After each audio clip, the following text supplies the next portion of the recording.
One thing we've been hearing a lot from couples is that they don't feel close to each other or that their relationship feels like it's missing some depth. So, today we want to take some time to talk about emotional intimacy and give you ideas of ways to deepen the emotional intimacy in your marriage. If you're new to the show, we drop a new episode every Tuesday, and on the last Tuesday of every month, it's a special guest interview. Go ahead and hit subscribe in whatever podcast app you're listening so that you can join us each and every week. So, Dr. Kim, are you ready to hear a confession? Yes. So I picked these topics, and like started preparing for them. I picked the topics out, and as I'm preparing for them, I instantly regretted picking this topic. And next week's topic, we're going to be talking about spiritual intimacy. And I regret both of them because, total transparency, Dylan and I are not great at emotional intimacy or spiritual intimacy. It's not that we're totally disconnected by any means. We just don't prioritize this well.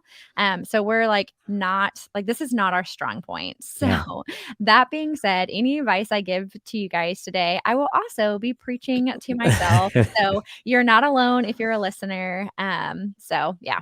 And I think I think a lot of us struggle with it. At times, I think everybody does in marriage. And then sometimes and I think it's kind of what you said, if you don't make it a priority, and that's what, as we go through this today and next week, people can say, do we want to make this a priority in our marriage? And did we tell them enough to get them to value that? So, yeah.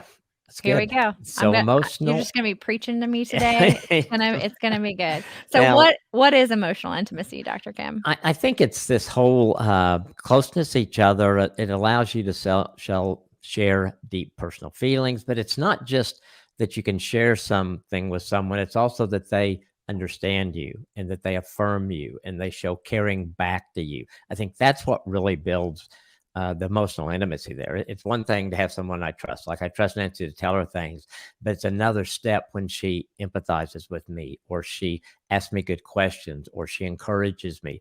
That, I think, is where it really becomes an emotional connection there. And I think it's kind of a combination of trust that you build with each other, communication, and feedback.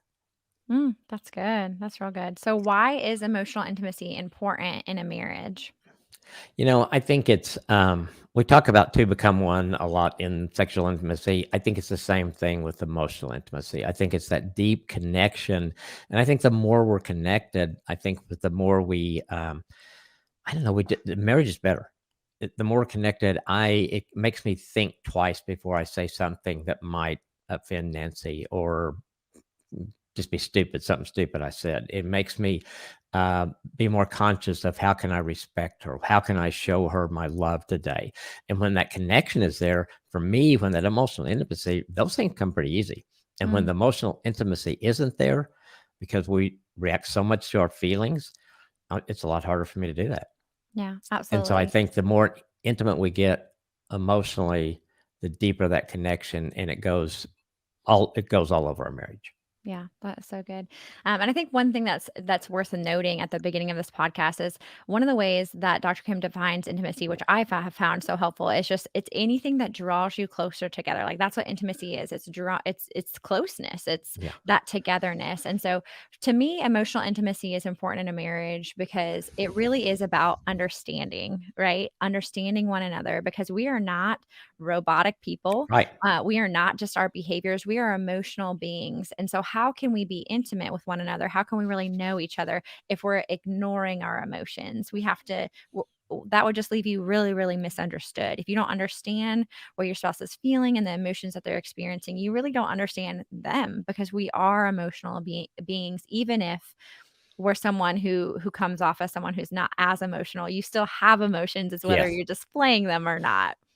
Yeah. And I think when you have that safety within a marriage context like God designed it, I think it gives you hopefully the freedom to explore those emotions and to see, why did God give me this emotion?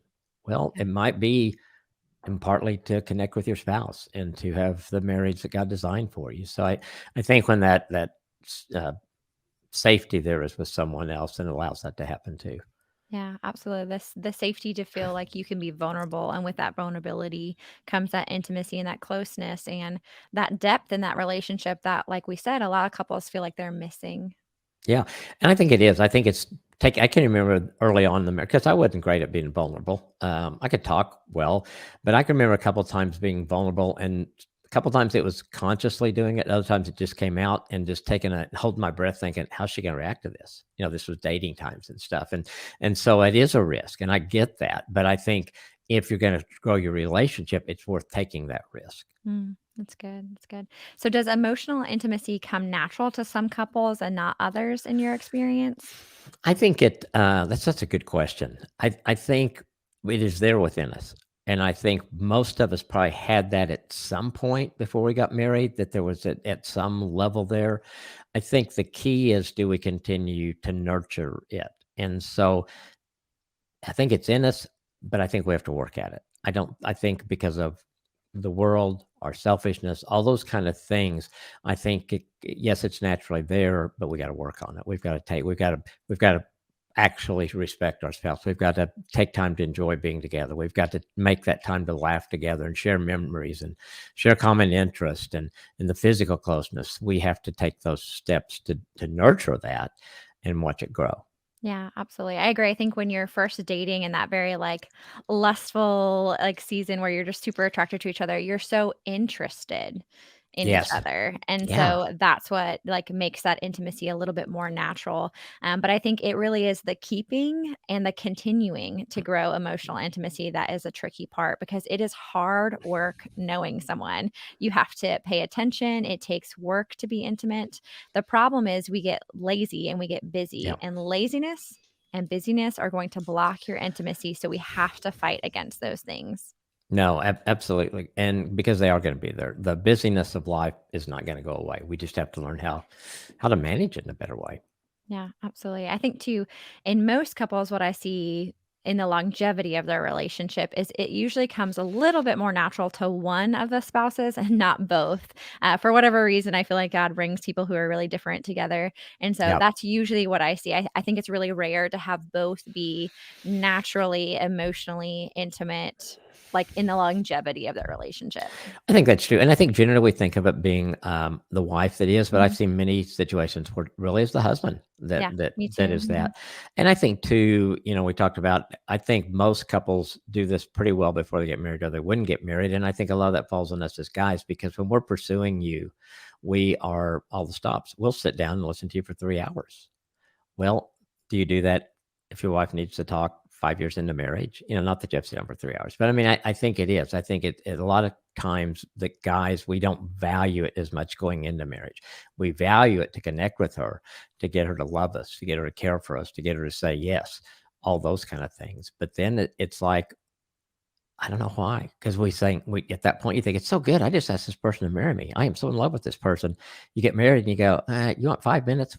How about Thursday at 10:15?" Mm. Yeah, We yeah, don't that's do it hard. well. Yeah, absolutely. So, what does a lack of emotional intimacy end up like looking like and feeling like in a marriage when we ignore this part of our I think marriage? there's times you'll just feel like you're alone, that you're kind of the person's there, but you're just kinda existing with them.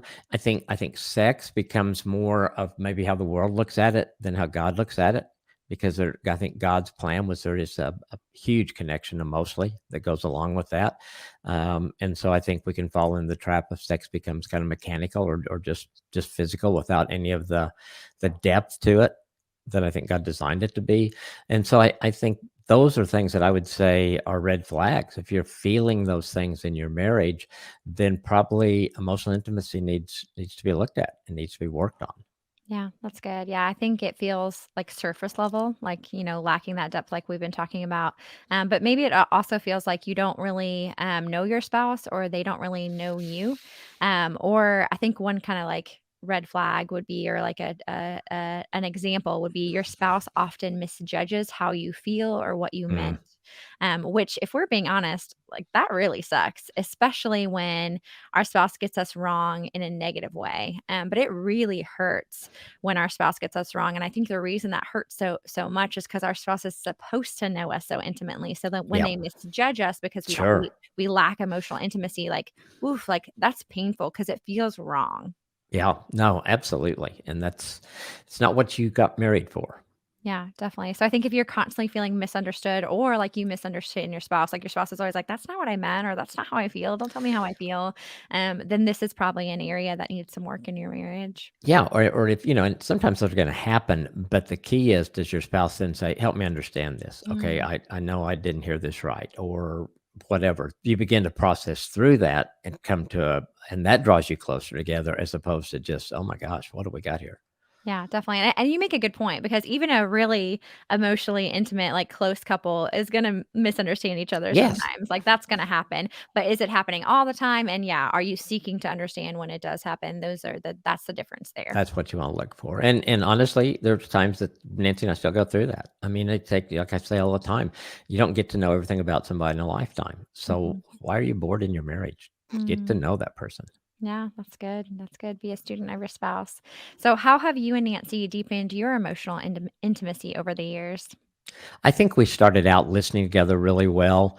We would have a lot of conversations when we were in college and dating, and so I think we learned to carry that over into marriage. And I think as we did that, and I learned how to listen better, and then how to respond to what Nancy said, I think that part of it, our communication being healthy, listening well, responding to what someone's saying, I think that really drew us close together. There's no doubt that praying together has drawn us closer emotionally. I mean, it certainly strengthened our spiritual life together, but there's an emotional connection that you experience when you're praying consistently with your spouse. And the other thing I've talked about a lot lately because I see a lot of times people aren't very happy, but laughing together. Mm. I think that has bonded us together. We have always found things to laugh about together. Many of them we would not mention to someone else because they'd think we're what are really? And you lead a marriage ministry? Okay, it's kind of like that. But no, those kind of things I think deepen and just all those things are things that God intended. You're praying together, you're connecting with Him spiritually, you're laughing together, you're just enjoying each other, you listen well and communicate. So you're walking close with each other, you're more of a team. All of those things, I think, for us have deepened that emotional intimacy over the years. And I think without one or two of those in there, we would not be as close as we are today. Yeah, that is so good. I love that you brought up the listening well. So I really do. I think that's a key part of emotional intimacy and that really active listening. So like eye contact, Yeah. showing that you're listening. I could share with Dylan every feeling that I've ever felt in my entire life. And if he's not looking me in the eyes, then I don't feel close to him at all. I don't feel like we're intimate at all. In fact, I feel farther from him because I feel rejected if I'm here sharing and he's not making eye contact with me. Um, and really extra rejected because I feel rejected in my vulnerability, which feels like a double punch to the gut if Yeah. he's not Yeah. looking me and That if makes I'm sitting total here sense. being vulnerable and he's not looking me in the eyes. And so, I think we have to be careful about making sure that when we are listening to our spouse, it really is that active listening, that eye contact, that you're showing that you're listening and that you're tracking with them. Yeah, absolutely. It reminds me of a little girl. I think I've told this story before. She was 6 and she was telling her dad all this stuff. Well, dad was doing other stuff. And she just kind Mm. of looked and said, sit down. And so he sat down and she grabbed his face and pulled at her, listen to me with your face, Oh, you I know? love And I, that. and Yeah. I thought, okay, you got it, girl. Just keep that, Yeah. expect that of every guy you ever date. Yeah, and for a six-year-old to even be able to articulate that, like, Yes, it I was. can see that you're not listening, yeah. Yeah, and I think it made such an impact on that dad. I mean, I think it changed his life in a lot of ways besides his Mhm. relationship with his daughter, with his wife and other people. It was cool. It's Yeah, amazing what kids can come up with something like that, and you just think, "Oh my gosh, God uses them." yeah, yeah, that's good, I love that. Yeah, for Dylan and I, when it comes to deepening our emotional intimacy, we don't do that. I mean, we're working on it. I think Dylan would admit that he has a really hard time talking about his feelings. It feels very vulnerable to him, and that's just not something that he feels super comfortable with. But I will say one thing that we are trying to work on, that I'm trying to work on to deepen our emotional intimacy, is for me really thinking through how I'm feeling before I choose to speak. So I'm a verbal processor, and sometimes I say a lot of things in order to get to the truth of how I'm really feeling. The problem with doing that with Dylan specifically is that he has a hard time not feeling like the first part of me processing is lying. So he kind of gets hung up on the fact that, he can't trust what I'm saying about how I feel. He thinks, how can I trust what you say? You can't even trust what you say. Like you've changed your mind. When that's not true, first of all, no one can trust ourselves, right? Because we're all a Right. mess. But also, some people just don't know right offhand how they feel. They have to talk it out, which just Right. means, you're going to say something like, I feel this way. And then a few minutes later, well, actually, wait, I don't feel that way. I'm realizing that now I feel this way and I'm actually upset about this, or this is actually the problem. It's not what I originally thought. And so, when it comes to Dylan, he really struggles with that process because for him, he just keeps his mouth shut until he knows how he feels and Yeah. then he says it. So neither way is right or wrong. But me verbally processing just isn't working for Dylan and I as a couple. And so what I'm trying to do is do more soul searching on my own before I bring things to Dylan. So praying about things, journaling about things, and really figuring it out before I come to Dylan. And that's not to say that every couple should do that, but this is just what's been working better for Yeah. us as a couple because of the baggage that I bring into it and his personal personality and his baggage that he brings into it. So that's one way I'm trying to deepen our emotional intimacy. That's good. And because I think I know a number of people are verbal processors. My daughter's a very verbal processor. And of course, over time you learn, but I watched her grow up. So I knew that. And so, but Julie can do the same thing. And I've seen, I had a couple in counseling this week and actually the wife was talking more and she just talked and she's a verbal processor and she got totally where she needed to be by the end of what she said. But she took so many roads and I could just see his face like, where is she going? What's going, all that kind of stuff. Or he'd go, okay, I like that. And then she'd say, but really, this is, I think, what's going on. And so I think you have to, if you live with a verbal processor, I think it's prayer there too. Help me understand, help me filter through to what she's really or he's really saying to me, things like that. And like you said, and then you can also take some personal responsibility and say, that really is hard on my spouse. And so I'm going to process some of this within me, or maybe even with close friends, sometimes Certainly. some Mhm. that you trust to do that with. And then come to your spouse. And of course, I'm sure with Dylan, it depends a lot on what the topic is or things Yeah. like that. Yeah, I think that's one thing some Christian couples have a hard time sitting with is I have one of my good friends, Emily. I can verbal process with her about anything and she's just like here for it. Like she loves Yeah. it. Like she verbal processes with me too. And I think a lot of Christian couples sometimes have a hard time because they feel like their spouse is supposed to meet all of their relational needs and like that's just not true. Like Right. Dylan and I are best friends, but I still need Emily to do different things for me that Dylan can't do for me because she's a woman and we have a different relationship and she has a different personality. And like that's not a bad thing, and it doesn't take away from our marriage. It's not like I have an unhealthy relationship with my Right. girlfriends. We have a good relationship, and it adds value to my marriage for me to have a relationship with my friends outside of Dylan too. Just like it benefits our marriage that he has guy friends that he can talk to about things that I don't want to hear about. Absolutely. Yeah, and just think about it. Okay, Jesus had God. So he had the Mhm. perfect father, everything else. He chose Peter, James, and John, three men to walk so close with him, to be with him the night before he died, to be there in his times of need, to talk to. And then he had the rest of the disciples.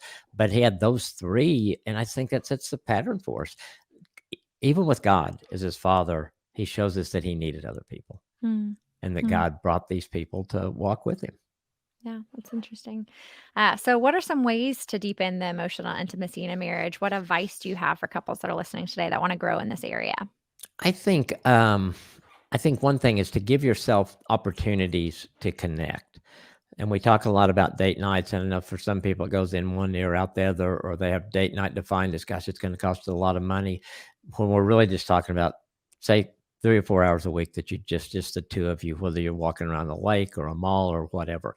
So give yourself those connection opportunities because I think those are where a lot of those things can happen. Having dinner together and sharing, uninterrupted. That's why I tell couples it's great to go out with other couples, but have a date night, just the two of you, at least a date time, just the two of you every week.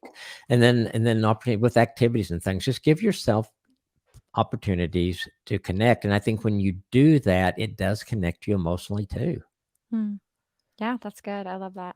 Yeah, I think some other ways that I can think of is just evaluating your past and your family Mhm. of origin and how that affects you today. In order to be emotionally aware, I have found that you have to deal with your past. So, like a quick example of that is, Yeah. I know personally through counseling and prayer and searching my own soul, that in the past as a child, I felt like it was never okay for me to have needs. Mm. I felt like that for a lot of reasons. Some of it was valid reasons because of how I was treated, but other, parts of it was just like how I perceived in my own little mind, no one else's fault, that I wasn't allowed to have needs. So it's because of my past that I felt like I couldn't have needs, that I still have a difficult time knowing how I'm feeling or what I need, because for 18 years I was conditioned to not have needs. And so that's why it takes me a while to come to that conclusion. And that's been a struggle for Dylan and I. And I've kind of learned, like, okay, I need to process this before I come to him. It really is my issue that I don't know what my needs are. So let me figure this out. He's not going to be able to solve this for me. I think it's such a great example that we have so much application, because what happens in our family of origin, most of us have some baggage out of it, and some of it is going to affect our marriage in one way or the other. And so I think taking the time to identify that, if you're what we're talking about today with emotional intimacy, if you're thinking that's so foreign to me or there's a block there, maybe some counseling, maybe going back and journaling, maybe prayer and ask God to reveal things. But maybe there's something in your family of origin that you began doing that seemed normal at that time or helped you survive at that time, but then in marriage it's not working. Yeah, definitely. And I think what I'm learning and seeing in the couples around me and the people around me, not just couples, is I think I used to think you had to have a bad childhood to have issues, but what I'm realizing is children just perceive things like different ways. And so you could have had the best parents in the world and a really solid, healthy family, and you still have baggage, because we're human, and that's okay. And you can deal with that. Absolutely. Yeah. And you just never know. I had a boy and a girl, they were 2 years apart. The boy was the oldest, and they parents were great, but she just struggled with stuff. And finally, when she was about 16, she told me, she said, well, it's because my problem is because my parents love my brother most. I said, why do you Mm. think that? Well, there are 17 pictures of him in the house, and there are 16 of me. Oh, wow. And she had counted those at an early age and just made that It's decision. stuck in her head. Yeah, and Yeah. no, and she Mhm. never told anybody that, never said to her parents you love him more. And so, you just don't know as a child what you might take in as, and it's truth to you at that time, but the interpretation was a lie. Wow, that is so interesting. I'm definitely gonna count my kids' pictures now and make sure I they're know, even. made me real Really conscious stressed. of that, and grandkids too. It's like, oh Yeah, yeah, make sure yeah, this is even. Oh, wow, that's crazy. That's yeah, it's and we all do things like that, right? We perceive that's the things as point. children. It's Absolutely. no one's fault. Yeah, definitely. Yeah. I think another thing that we can do to deepen our emotional intimacy is just to strive to be aware of our own emotions. So, you can't be emotionally intimate with your spouse if you aren't aware of your own emotions. Our self check-in guide is a really good Mm, way and a good tool to help with this. We'll link it in the show notes. But if that's some self-awareness, if that's something you want to grow in, this is a great tool to help you do that. And then I think also just asking each other better questions. I think mm, for some couples, that's going to include getting out a feelings chart, right? Maybe you don't know the depth of emotions, and yeah. you need to look at a chart to feel to really feel out. Well, how did I feel today? What were some emotions I experienced? So that you can be self aware. We actually have a free, beautiful feelings chart. We'll link that in the show notes that you can Yeah. print out and put on your fridge and use it even as adults. You don't have to use them just with children. These are really Right. great tools that can be really helpful. And then I think lastly, just dealing with conflict swiftly. Don't It's so let good. conflict or bitterness or resentment linger. A lot of things can hurt emotional intimacy, but conflict is probably one of the bigger ones. So don't let conflict sit in your marriage. Deal with it, so that you can grow in emotional intimacy. Yeah, one of the things, we have our weekly couple checkup, and one of the things I love getting couples doing that. And one of the other things I ask couples to do goes along with short accounts is to each week clear the air. Is there Mhm. something that it don't go from one week to the next without not dealing with or letting go of or praying about or whatever it is to get that off your plate? Because you don't want those things to pile up, because those will block emotional intimacy. Yeah. And, it's the same thing, I think, like eliminating distractions when you're talking, if you want to really listen to each other. And so you're going to grow emotionally closer together when you're able to, like you said, listen to each other and you're talking. And so I think that really is a important thing to do, to have those times when you're undistracted, when you're talking together. And I think one that I kind of thought of that is taking care of yourself. I think Mhm. knowing that Nancy cares about me and that she wants to continue to eat healthy, to be healthy, to exercise, I think that draws me closer to her. Mhm. Because I think it just helps me see, well, she really values our marriage, because, she wants to be in it. She wants us to live together as long as we can, all those kind of things. And so I think that builds, for me, that has built some emotional intimacy when I really stop and think about that, especially when I see other people that haven't done that. And I'm not being critical of people, but I think it's something that I value in something that she does. Yeah. Another thing I think is good is continue to learn about each other. We talked about that a little bit earlier, but we were talking the other day, and for some reason, Nancy started telling me about her third grade best friend. I never heard that story Yeah. before, and the impact that girl had on her. And when Nancy moved from Beaumont to Houston, how that affected her. And so those are things I never heard about. And so I think continue. And so you maybe just ask some things.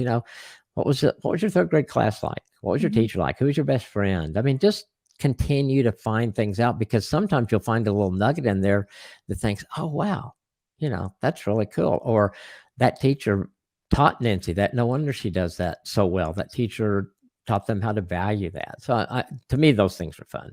Yeah. And then I think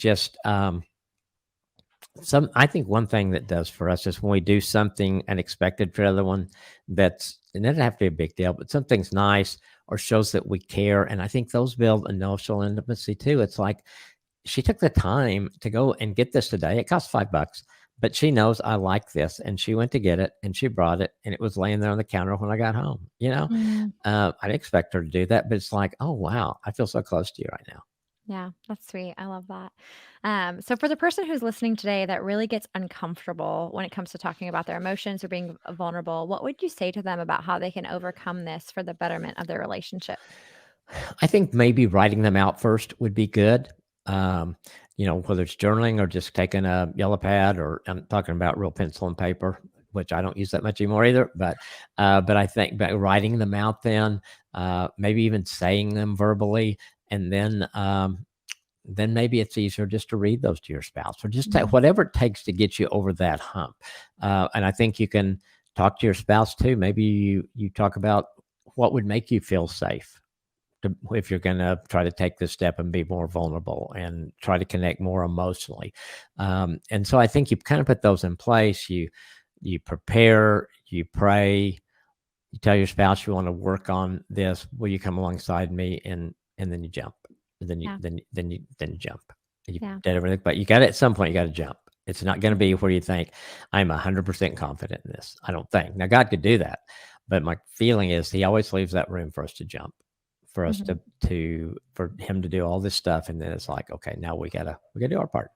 Yeah, and the good news is we have, no one to impress and nothing to prove, and so even and that applies even to your spouse, right? Like, you are wholly loved and known by God, and so we can have confidence in that, and that should give us, a little bit more confidence being vulnerable. Yes, it's still hard. Yes, it's still scary. I'm not saying that those things aren't true, and yeah, our spouse might even respond poorly, like, that is a Yeah. possibility. I would hope not in a, loving, great marriage, but it is still possible that they would respond poorly, whether on accident or intentionally, and so but we're known and loved by God, and so we have nothing to prove and no one to impress, and so we can step forward in that vulnerability knowing that. And I don't remember the first time I heard it. When I first heard someone say, "There's nothing you can do to make God love you more, and nothing you do to make Him love you less," that had such an impact on my life. Mhm. And I think it is that picture of God that I love. It's like, I'm going to screw up today. I don't want. It's not going to be, hopefully not premeditated, but I'm going to screw up. And so God's not going, well, put another mark on him, so I'll get back to him in a week. No, it's like He still loves me just like He did before. And I think those are the things that you want to try to build. None of us are going to love like God does, but you Mhm. want to get to where you feel that safe with your spouse. And even if your spouse blows it, that you forgive them, and you have a new beginning. Yeah, I think that's really important to be that refuge for our spouse and to be that safe place.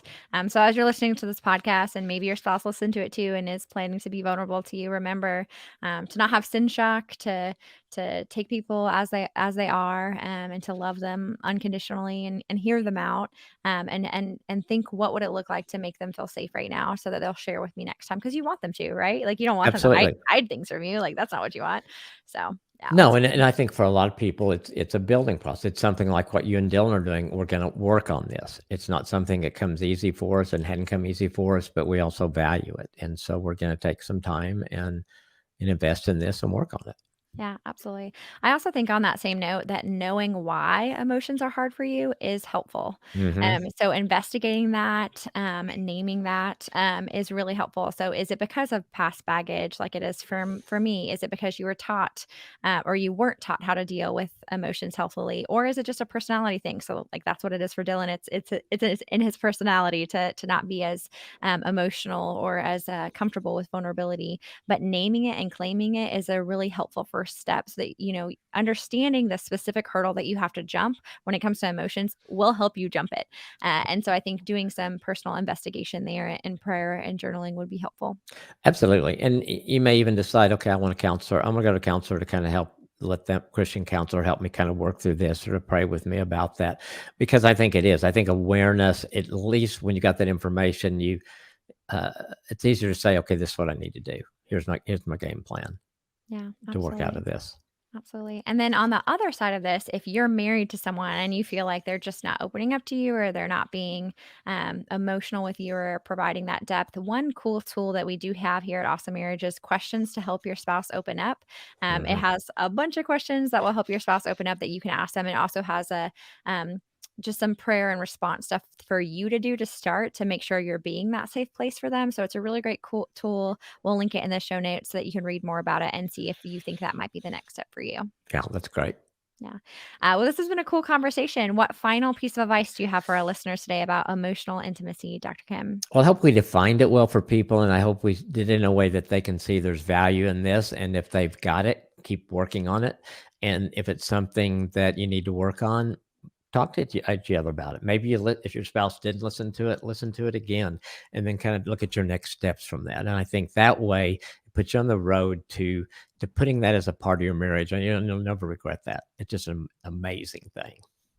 So if you guys enjoy the podcast, please take a moment of your day right now to leave a rating and review of the podcast, wherever it is that you listen. It's a huge help to the show. When you do that, it helps more couples find us. And it's a real gift to me in the ministry of Awesome Marriage when you take time to do that. So thank you for all of you that are going to leave a review, who have left a review. Thanks for being a part of our Awesome Marriage. Awesome. And as always, if you need anything at all, please do not hesitate to reach out to us. You can email us at info@awesomemarriage.com or you can DM us on Instagram. We love chatting with you and we love praying for you and what's going on specifically in your marriage. Have a great day and do something awesome for your marriage today.